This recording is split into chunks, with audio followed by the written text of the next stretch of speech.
Halo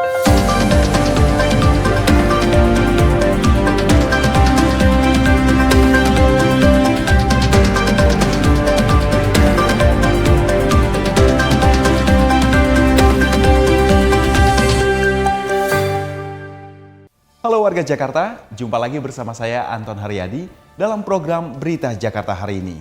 Rabu 1 Juli 2026 menghadirkan berita pilihan dan informasi terbaru untuk Anda.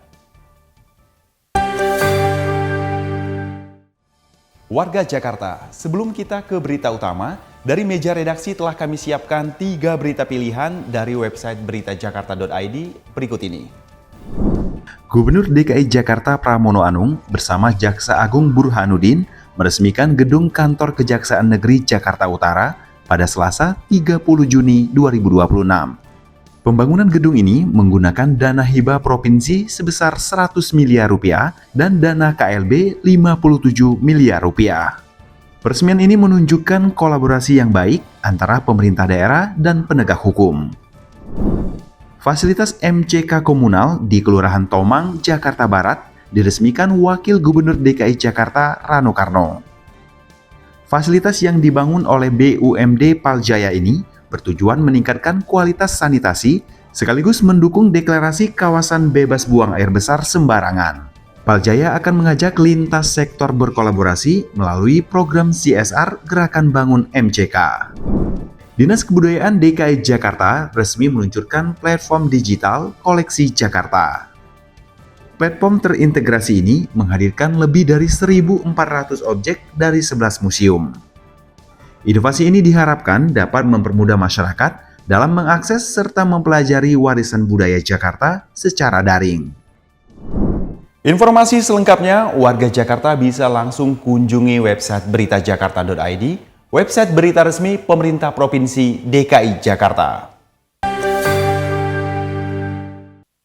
Kita beralih ke berita pertama, Berita Jakarta hari ini. Pemerintah Provinsi DKI Jakarta memastikan layanan pendidikan gratis dan kesehatan tetap akan berjalan.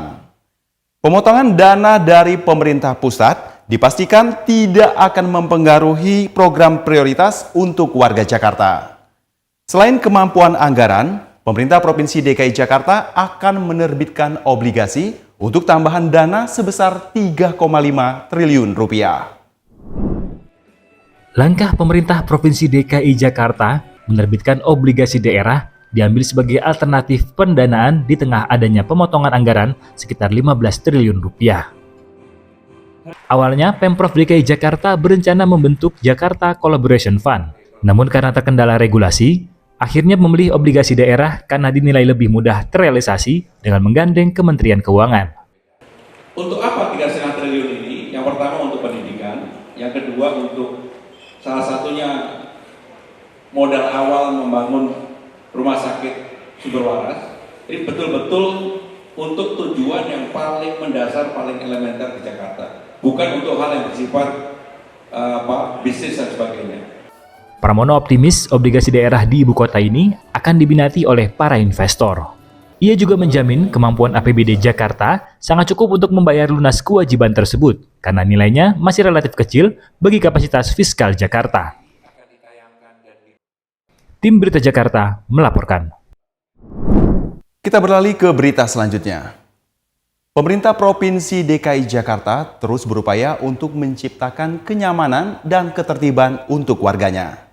Salah satunya dengan mengatasi simpul-simpul kemacetan yang kerap terjadi di mal dengan mewajibkan pengelola membangun terowongan bawah tanah sebagai penghubung antar kawasan.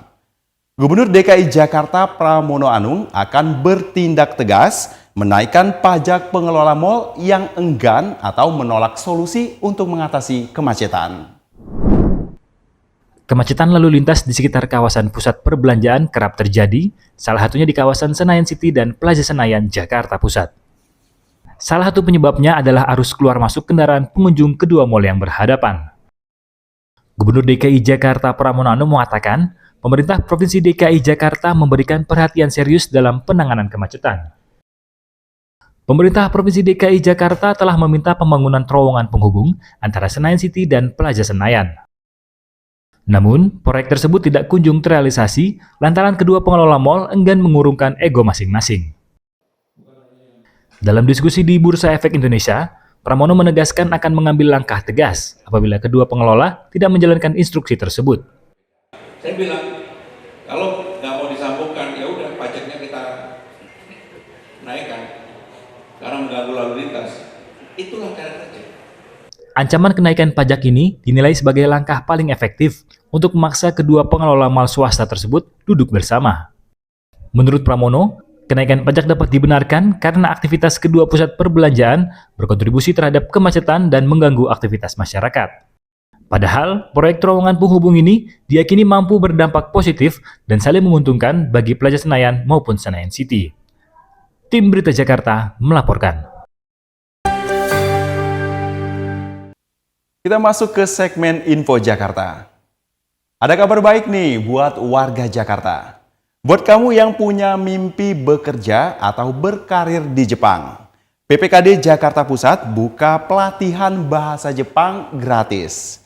Catat ya, pendaftarannya hanya dibuka 1 hari pada 3 Juli 2026. Jangan lupa nih, siapkan seluruh persyaratannya. KTP DKI Jakarta, kartu keluarga, ijazah terakhir minimal SMA dan SMK sederajat, serta pas foto dengan latar belakang merah. Untuk informasi lebih lanjut, pantau akun Instagram resmi @disnakertrans_DKI_Jakarta dan @ppkdjp. Beralih ke informasi cuaca. Sebelum memulai aktivitas esok hari, warga Jakarta bisa melihat perakiraan cuaca yang dirilis BMKG berikut ini.